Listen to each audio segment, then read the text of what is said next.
Olá, boa noite a você. Este é o Jornal da Record. Zé Neto, da dupla com Cristiano, sofre acidente grave em rodovia de Minas Gerais. Supremo rejeita vínculo empregatício entre motorista e aplicativo. O Jornal da Record já está no ar.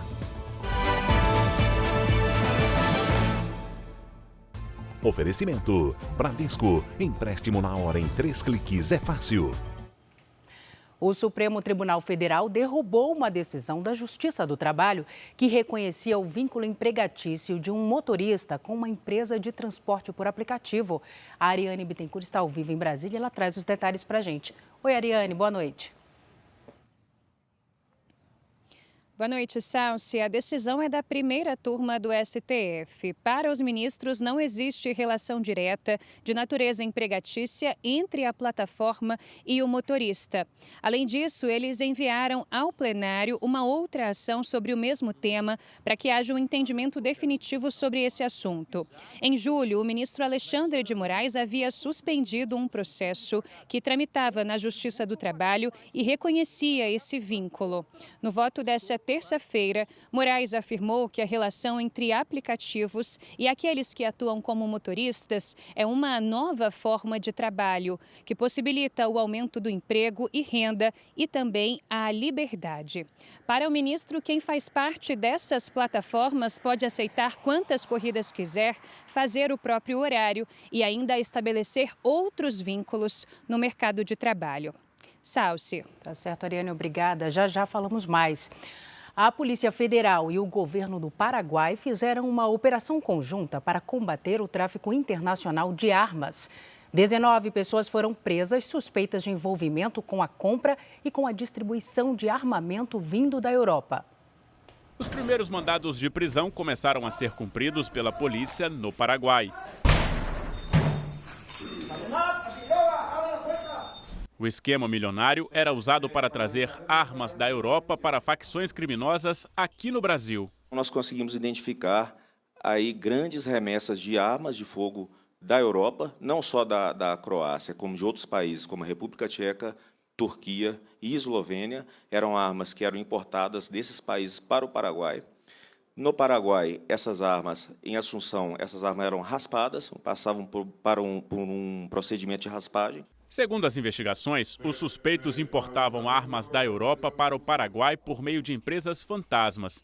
No país vizinho, os fuzis e as pistolas eram repassados a intermediários na fronteira com o Brasil, para que fossem revendidos a grupos criminosos de toda a América do Sul, mas principalmente do Brasil. Essa ação com o Paraguai fará com que as duas maiores facções brasileiras que eram as destinatárias principais desses armamentos ilegais, tenham o fechamento dessa via logística para a realização das suas operações. As investigações tiveram início em 2020, após a apreensão de 23 pistolas e 2 fuzis croatas em Vitória da Conquista, interior baiano. Desde então, a Polícia Federal estima que a empresa investigada tenha importado cerca de 43 mil armas para o Paraguai, movimentando 1 bilhão e 200 milhões de reais em 3 anos. Parte do dinheiro do crime era lavado, segundo a Polícia Federal, por empresas de fachada ligadas a doleiros em Miami, nos Estados Unidos. O processo segue na 2ª Vara Federal de Salvador, que expediu 31 mandados de prisão e 54 mandados de busca e apreensão em 3 países. Pelo menos 19 pessoas foram presas, entre elas um ex-comandante da Força Aérea do Paraguai.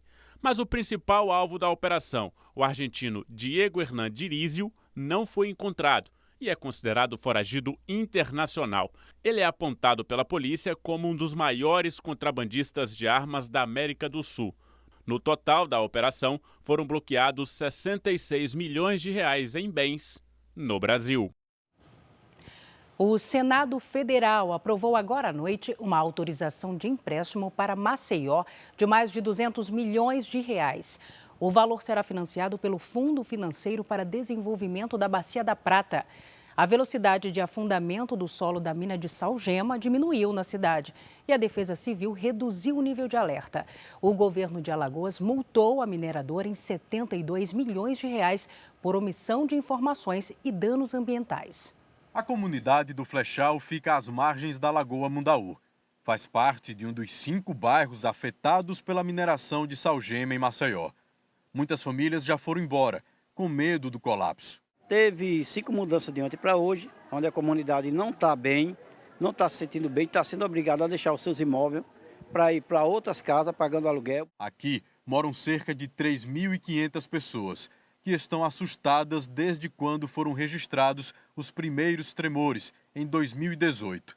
Há 5 dias, Dona Silvia passa as noites dentro do carro com o marido. O carro eu deixo do lado de fora, né? Porque qualquer coisa a gente imagina que dê tempo, mas a gente não sabe se vai dar tempo ou não, né? Da gente sair daqui. Atrás daquele mangue está a mineradora que extrai salgema desta região. Hoje, o Instituto do Meio Ambiente de Alagoas multou a Braskem em 72 milhões de reais por omissão de informações, pelos danos ambientais e pelo risco de desabamento da mina. Desde 2018, a Braskem já foi autuada 20 vezes pelo Instituto. Há instrumentos legais para recorrer, mas a multa foi aplicada e baseada em instrumentos legais. A Braskem negou que tenha omitido informações do Instituto do Meio Ambiente. Disse que comunicou imediatamente as alterações captadas pela rede de monitoramento da empresa. O afundamento do solo da mina 18 caiu para 0,22 centímetro por hora. Diante disso, a Defesa Civil reduziu o nível de alerta na região, que estava no nível máximo. Em Brasília, o governador de Alagoas esteve com o presidente em exercício, Geraldo Alckmin. Paulo Dantas pediu que a Advocacia Geral da União revise o acordo de indenização estabelecido entre a mineradora e a Prefeitura de Maceió. Para olhar com lupas para esse acordo feito entre Prefeitura e Braskem. Um acordo completamente ilegal e inconstitucional. E para que a AGU ela faça um encaminhamento justo para as vítimas, para que as vítimas sejam reparadas de maneira justa. Já o senador por Alagoas, Renan Calheiros, disse que a reunião com Alckmin resultou na garantia de recursos federais para ações emergenciais no estado. Pedimos ao presidente para que ele libere recursos para um atendimento amplo, psicossocial de todas as vítimas da Braskem. Enquanto autoridades decidem o que fazer, pescadores estão proibidos de entrar na Lagoa Mundaú e não têm como alimentar as famílias. Agora vamos para o Rio de Janeiro, porque a polícia tenta identificar um grupo que vem cometendo uma série de arrastões na zona sul da cidade. O Leonardo Ack tem os detalhes para a gente. Léo, boa noite para você. Oi, Salsi, boa noite para você, boa noite a todos. Olha, câmeras de segurança mostram quando o grupo ataca banhistas e moradores na região. Nas imagens, é possível ver 2 jovens sendo atacadas por um adolescente no Parque Garota de Ipanema, no Arpoador. O criminoso é agressivo e durante a fuga, um outro ladrão ainda consegue pegar a bolsa de uma delas e fugir.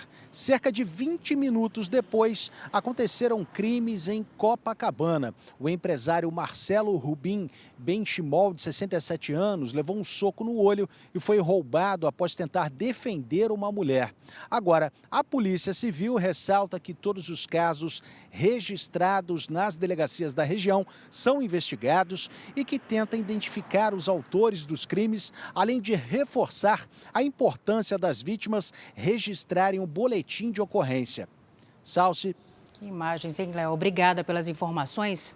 O indicado pelo presidente Lula ao cargo de Procurador-Geral da República se encontrou hoje com os senadores para pedir apoio. O vice-procurador-geral eleitoral, Paulo Gonet, passou boa parte do dia no Senado. As visitas aos gabinetes dos senadores fazem parte da estratégia para conquistar os votos necessários para a aprovação dele ao cargo de Procurador-Geral da República.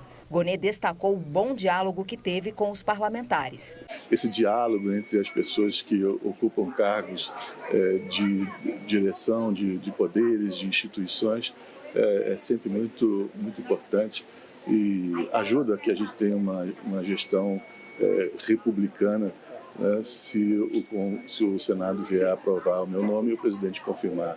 O relator da indicação de Gonê, senador Jacques Wagner, do PT da Bahia, já divulgou um parecer favorável. No documento, Jacques Wagner destaca que Gonê demonstra experiência profissional, formação técnica adequada e afinidade intelectual e moral para o exercício do elevado cargo para o qual foi indicado. Amanhã, os relatórios sobre as indicações de Flávio Dino para o STF e de Paulo Gonê para a PGR serão apresentados na Comissão de Constituição e Justiça do Senado. Um passo necessário antes da sabatina, marcada para dia 13, quarta-feira da semana que vem. Se forem aprovados pela CCJ, os nomes deverão ser analisados pelo plenário do Senado. Para a aprovação, será necessário que Gonê e Dino recebam cada um 41 votos de um total de 81 senadores. O Conselho Nacional de Justiça estuda usar a inteligência artificial para agilizar a análise dos processos nos tribunais. Um grupo de trabalho foi criado pelo Conselho Nacional de Justiça para buscar soluções tecnológicas. O uso da inteligência artificial é uma das metas do presidente do CNJ e do Supremo Tribunal Federal, Luiz Roberto Barroso. O tema foi discutido no Encontro Nacional do Poder Judiciário, na Bahia. Eu tenho experiências positivas e negativas com a inteligência artificial. Portanto, é preciso saber o que funciona bem e o que funciona mal. A gente tem que testar, porém, o juiz é indispensável e ele sempre vai continuar a ser o responsável. Portanto, ninguém vai terceirizar a realização da justiça para a inteligência artificial. Barroso pediu a algumas empresas de tecnologia que ofereçam, sem custo, projetos que agilizem a análise dos processos, desde que haja supervisão dos juízes em todas as etapas. O tema é polêmico e envolve inclusive programas que podem sugerir soluções aos magistrados, baseadas em julgamentos anteriores. O presidente do STF quer reduzir a fila de processos em todas as instâncias. São cerca de 80 milhões no país. Barroso discutiu em Salvador metas para aumentar a eficiência do judiciário no Brasil. Entre elas estão julgar mais processos e também os mais antigos. Barroso também quer estimular a conciliação e priorizar crimes contra a administração pública, o feminicídio e a violência contra a mulher. O presidente do Supremo também lançou o Pacto de Simplificação da Linguagem usada no judiciário para que a sociedade consiga entender melhor os temas decididos nos tribunais. O cantor Zé Neto, que faz dupla com Cristiano, sofreu um acidente grave em Minas Gerais. O carro dele capotou após uma batida que envolveu 3 carros e uma carreta. O acidente aconteceu na BR-153, perto da cidade de Fronteira, em Minas Gerais.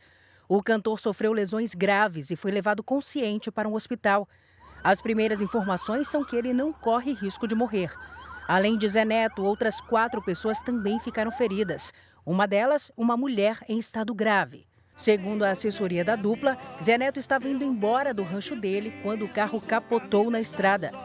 Zé Neto e Cristiano formam uma das duplas sertanejas de maior sucesso da atualidade. São conhecidos por músicas como Notificação Preferida e Largado às Traças. Enquanto você não volta, eu tô largado às traças. Maldito sentimento que nunca se acaba. O presidente eleito da Argentina vai tomar posse no domingo. O ultraliberal Javier Milei chega ao poder com a responsabilidade de tirar o país de uma grave crise econômica. Nas 2 últimas semanas após a eleição, Javier Milei desceu do palanque da campanha e começou a montar o governo. Buscando apoio político, ele colocou nos principais cargos nomes ligados à direita conservadora e que foram importantes para a vitória no segundo turno. O ministro da Economia será Luiz Caputo, que foi ministro das Finanças e presidente do Banco Central no governo do ex-presidente Maurício Macri. A rival de Milei na corrida presidencial, Patrícia Burrich, volta para o Ministério da Segurança, cargo que também ocupou no governo Macri. E o candidato a vice dela, Luiz Petri, assume o Ministério da Defesa. A polêmica ficou por conta da nomeação de Rodolfo Barra como procurador da Fazenda. O ex-juiz já foi integrante de um grupo de jovens neonazistas. Ele já pediu desculpas por esse passado. Uma pesquisa divulgada hoje mostra que a pobreza aqui na Argentina voltou a acelerar. Chegou a quase 45% da população. E a situação é pior entre crianças e adolescentes. Mais de 60% vivem na pobreza. Os argentinos esperam que Javier Milei primeiro consiga fazer esse problema parar de crescer e depois diminua a pobreza, que é um dos principais problemas do país. A posse do novo presidente da Argentina será neste domingo. O presidente Lula já avisou que não vai. O ministro das Relações Exteriores, Mauro Vieira, vai representar o governo do Brasil. Já o ex-presidente Jair Bolsonaro confirmou presença e irá acompanhado de parlamentares. Os presidentes do Uruguai, Paraguai e Equador também estarão aqui no Congresso, local da cerimônia de posse. Estados Unidos, Israel e Reino Unido vão enviar representantes de alto escalão. De volta ao Brasil, Uberlândia, em Minas Gerais, está em alerta vermelho por causa das fortes pancadas de chuva que atingiram a cidade nesta terça-feira. Assunto para Virgínia Nalon. Virgínia, boa noite para você. E foram grandes os estragos? Oi, Salso, boa noite para você. Foram sim, viu? A chuva provocou vários pontos de alagamentos em Uberlândia. A principal avenida da cidade, por exemplo, a gente vai ver as imagens aí. Motoristas ficaram ilhados e carros foram levados pela enxurrada. A tempestade derrubou árvores e alagou terminais de ônibus. Um motociclista teve que ser resgatado com a ajuda de uma corda para não ser levado pela força da água. Uma unidade básica de saúde teve avarias no telhado e, por causa disso, não vai funcionar na manhã desta quarta-feira. Alertas luminosos foram espalhados pela cidade para poder avisar os moradores aí do risco de mais alagamentos. Salce. Fico alerta, né, Virgínia? Obrigada. A Assembleia Legislativa de São Paulo encerrou nesta terça-feira a CPI dos golpes com Pix e clonagem de cartões. Com base nos estudos da comissão, foi apresentado um projeto de lei que tem como objetivo criar um botão de pânico em aplicativos bancários. O Aguiar Júnior traz os detalhes para a gente. Aguiar, boa noite. Ei, Salce, boa noite. Depois de 6 meses, os deputados se reuniram para aprovar o relatório final da CPI. A comissão foi responsável por investigar principalmente os golpes aplicados por meios eletrônicos. Foram ouvidos especialistas e diretores de entidades como o Procon de São Paulo. Nesta terça-feira, também foi protocolado pelo deputado Altair Moraes, do Republicanos, um projeto de lei que cria um botão de pânico em aplicativos bancários. Ou seja, o usuário, quando se sentisse ameaçado por criminosos, poderia acionar a ferramenta que soltaria então um alerta com a localização exata para a polícia. Mas antes, o projeto ainda precisa ser apreciado pelos deputados estaduais antes de ir à sanção do governador. Salce. Obrigada, Aguiar, pelas informações. Um grupo que representa 83 veículos de comunicação processou a Meta, na Espanha. A empresa dona do Facebook, do Instagram e do WhatsApp é acusada de concorrência desleal no mercado de publicidade. A ação criada pela Associação de Veículos de Comunicação acusa a Meta de reunir informações dos usuários sem consentimento para obter vantagens. Um procedimento que, de acordo com os autores do processo, garante à empresa do bilionário Mark Zuckerberg uma vantagem competitiva desleal. Os meios de comunicação da Espanha alegam que essa estratégia ilegal é usada desde 2018, quando entrou em vigor o Regulamento Geral da Proteção de Dados aqui na Europa. A lei garante que as informações pessoais só podem ser usadas com autorização do próprio usuário. Na prática, com os dados dos potenciais clientes, os anúncios chegam de forma mais eficiente e rápida ao público-alvo, o que ameaça a sobrevivência financeira dos meios de comunicação da Espanha, que também precisam vender anúncios, mas não contam com esse arsenal de informações privilegiadas. Se for considerada culpada, a companhia responsável pelo Facebook, Instagram e WhatsApp pode pagar uma indenização equivalente a quase 3 bilhões de reais. A iniciativa da mídia espanhola pode ser seguida por outros países da Europa. Em maio deste ano, a Meta recebeu a maior punição já imposta no continente por violação da lei de dados, o equivalente a 8 bilhões e meio de reais pela cotação atual do euro. A Big Tech ainda não se pronunciou sobre o novo processo. O presidente Lula encerrou a viagem que fez pelo Oriente Médio e depois para a Alemanha. Em Berlim, Lula e o ministro da Fazenda, Fernando Haddad, comentaram o resultado do PIB. O presidente Lula passou a manhã no hotel em Berlim, onde recebeu o ex-presidente da Alemanha e ex-diretor-geral do FMI, Horst Köhler, e o presidente da Fundação Friedrich Ebert, Martin Schulz. A fundação é a mais antiga entidade política da Alemanha e é ligada à social-democracia e aos sindicatos. No programa semanal Conversa com o Presidente, Lula convocou os ministros para fazerem um balanço dos acordos bilaterais assinados nos últimos dias. Tanto na Arábia Saudita, como no Catar, como no Emirados, e aqui na Alemanha, eles querem investir em projetos a serem licitados pelo governo, projetos de infraestrutura, de transição energética, de segurança alimentar. Então é a grande chance dos empresários e das empresas brasileiras fazerem parcerias com empresas e fundos de investimento árabes e fundos de investimento europeus. A equipe do governo recebeu o resultado do Produto Interno Bruto ainda aqui em Berlim.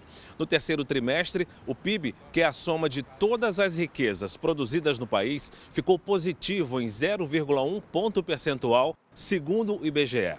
O ministro da Fazenda, Fernando Haddad, destacou o resultado surpreendente, apesar da expectativa do mercado por uma retração.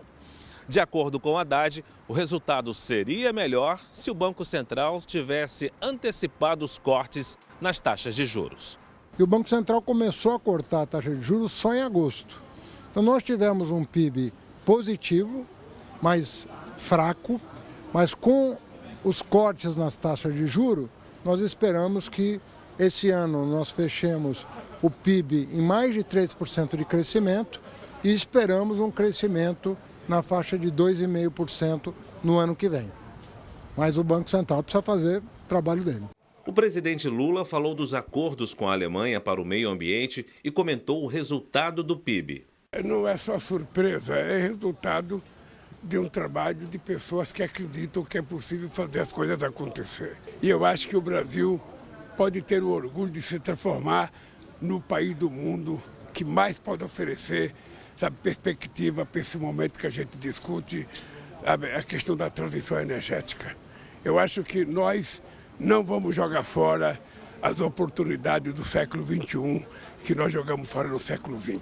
O presidente segue para o encontro do Mercosul, no Rio de Janeiro, e não vai à posse de Javier Milei, na Argentina. Segundo pessoas próximas, Lula não quer dar palco para maluco, nas palavras do presidente.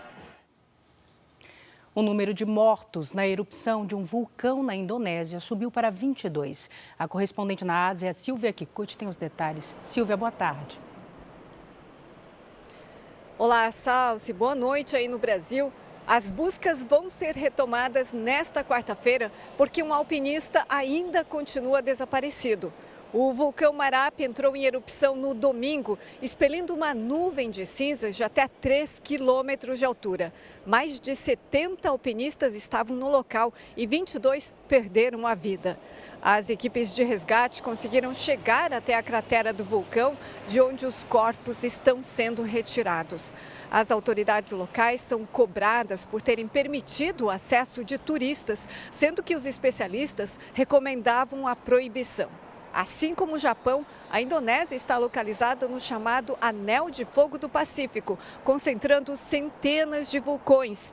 Em 1979, 60 pessoas morreram durante outra erupção no Marapi. Salsi. Que tragédia, hein, Silvia? Obrigada. Aqui no Brasil, o ministro Alexandre de Moraes, do Supremo Tribunal Federal, determinou que a Meta, empresa responsável pelo Facebook, apresente em até 48 horas um vídeo postado pelo ex-presidente Jair Bolsonaro depois dos atos de 8 de janeiro. A Ariane Bittencourt está de volta, ela tem as informações. Ariane, fala pra gente, por favor, qual era o conteúdo desse vídeo. Salsi, no vídeo, Jair Bolsonaro questionava o resultado das eleições presidenciais do ano passado.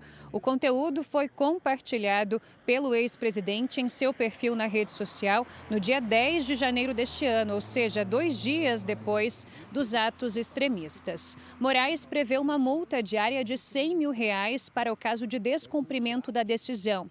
Bolsonaro foi incluído no inquérito que tramita no STF sobre os episódios de violência em 8 de janeiro.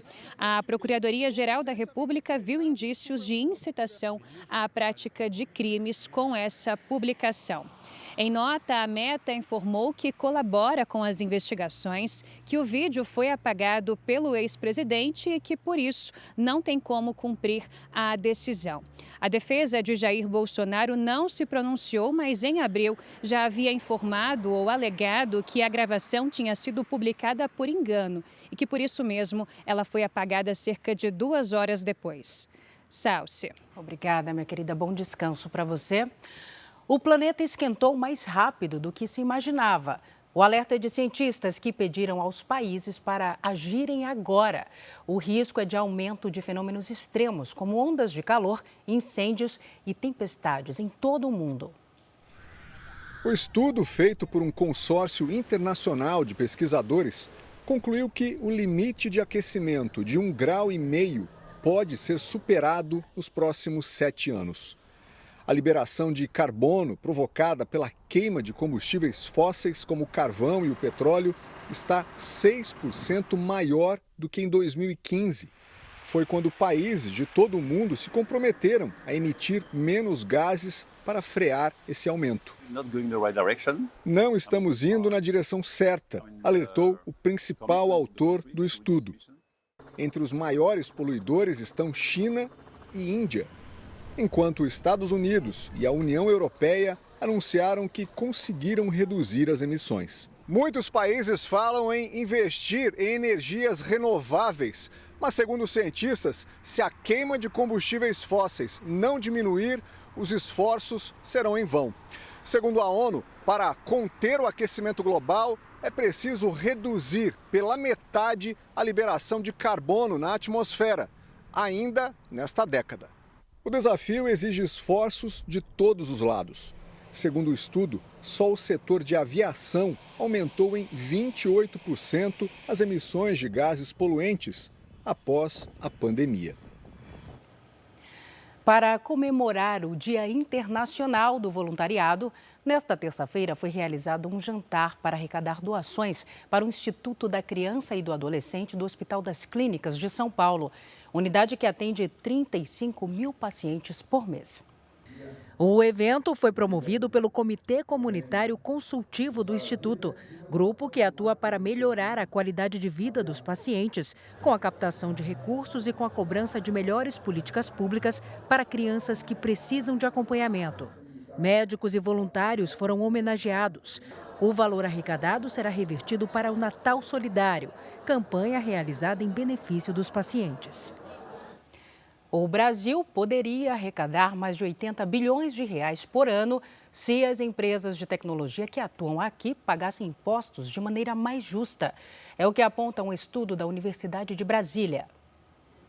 As grandes empresas de tecnologia, as chamadas Big Techs, adoram o mercado brasileiro. Um dos que mais usam os serviços digitais, o lucro dessas empresas vem de muitas maneiras, com publicidade ou intermediando a venda de produtos, mas elas não pagam nenhum imposto ao governo federal por explorar o poder de consumo dos brasileiros. A legislação tributária nacional ainda é branda quando o assunto é taxar esse setor.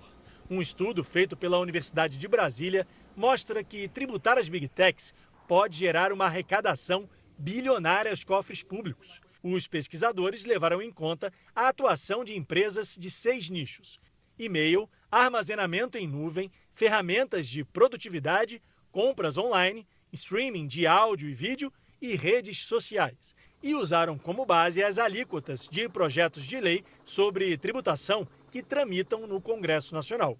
O potencial de arrecadação dos serviços de e-mail, armazenamento em nuvem e ferramentas de produtividade seria de, no mínimo, 3 bilhões e 317 milhões de reais e pode chegar a mais de 27 bilhões e 600 milhões de reais ao ano. Já o comércio eletrônico tem um potencial de arrecadação que varia de 3 bilhões a mais de 18 bilhões de reais. No caso das plataformas de áudio e vídeo, o valor seria entre 3 bilhões e meio de reais e 29 bilhões. O potencial de arrecadação das redes sociais vai de quase 1 bilhão e 300 milhões de reais a 6 bilhões e 500 milhões de reais. Os 6 nichos têm um potencial de tributos de quase 82 bilhões e meio de reais. Desse total, a União ficaria com cerca de 30 bilhões de reais, os estados com 46 bilhões e os municípios com 6 bilhões e meio de reais. As Big Techs geram poucos empregos no Brasil e mandam para as suas sedes os lucros bilionários obtidos aqui. Especialistas ouvidos pelo Jornal da Record apontam uma injustiça tributária enorme.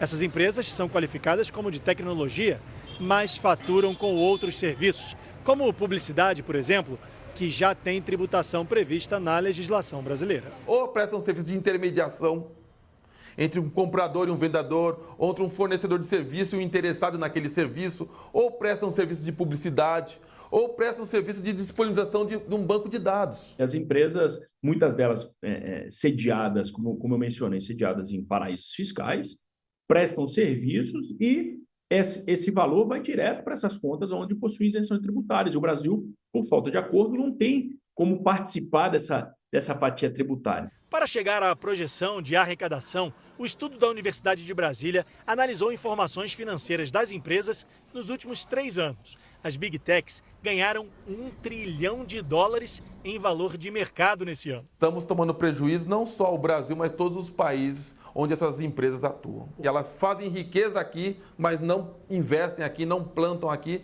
e o governo não consegue pegar uma parte dessa riqueza, que é o objeto da tributação, para ser investido no país. Faltando apenas uma rodada para o fim do Brasileirão, o Palmeiras é o virtual campeão. Atlético Mineiro e Flamengo ainda têm chances matemáticas, mas só uma combinação improvável de resultados tiraria o 12º título das mãos da equipe paulista. Reluzente e muito desejada.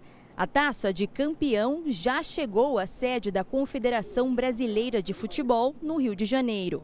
Mas a pergunta que fica é: para onde vai esse troféu amanhã, na rodada final? Palmeiras. Não, óbvio. Não tem como ser outro. A taça vai para o Flamengo, nada do Palmeiras. Vai ser nada para o Palmeiras. O Palmeiras vai sentir o cheirinho. 3 times ainda têm chances de levar o título do principal campeonato do país: Palmeiras, Atlético Mineiro e Flamengo. Nesta quarta-feira, as equipes jogam no mesmo horário em estádios diferentes. No Mineirão, em Belo Horizonte, na Arena Fonte Nova, em Salvador, e no Morumbi, em São Paulo. Para resolver o problema, 3 taças foram produzidas, uma para cada destino. A gente tem que estar preparado, a CBF, né, o presidente, a gente tem que tratar todos os clubes de maneira equânime. Chegamos ao final da competição com 3 clubes com chances matemáticas ainda de serem campeões, então a gente tem que preparar 3 festas de premiação. Nem Edinaldo Rodrigues tem certeza para onde deve ir. Tradicionalmente, a taça de campeão é entregue pelo presidente da CBF. A possibilidade mais provável é que ele vá para o Mineirão, onde o líder e favorito ao título, Palmeiras, enfrenta o Cruzeiro. O time paulista precisa apenas de um empate para garantir a taça. E só perde o troféu se o Atlético Mineiro ou o Flamengo vencerem os jogos contra o Bahia e o São Paulo por uma diferença de 8 e 16 gols, respectivamente. 2 placares bastante improváveis. Primeiro o Palmeiras, depois os outros. O time mais próximo que eu acredito que poderia, ganhar o brasileiro seria o Atlético Mineiro, que faria frente hoje com o Palmeiras. E se já não bastassem as dúvidas em relação ao campeão, amanhã também vai ser definido o último time rebaixado para a Série B do ano que vem. Bahia, Vasco e Santos tentam fugir da 2ª divisão, que já vai receber Goiás, Coritiba e América Mineiro. E ainda no futebol, o América Mineiro deve divulgar nesta quarta-feira se vai punir por indisciplina o atacante Everaldo. O jogador faltou ao treino desta terça-feira e não viajou com a equipe para Goiânia, mesmo estando escalado para o jogo contra o Goiás pela última rodada do Brasileirão. Em uma rede social, ele publicou uma foto com a família dentro de um avião e escreveu férias na legenda. O atleta de 29 anos tem contrato com o Clube Mineiro até junho de 2026. América e Goiás se enfrentam apenas para cumprir tabela, já que os dois times já estão rebaixados. Como a partida já não vale muita coisa, Everaldo aparentemente preferiu partir para os Estados Unidos em vez de ir para o jogo. E este foi o Jornal da Record. Ouça essa e as outras edições dos boletins JR 24 horas, agora também nas plataformas de áudio. Você fica agora com Fala Que Eu Te Escuto. Record 70 anos, tem a sua cara. Boa noite, cuide-se, tchau.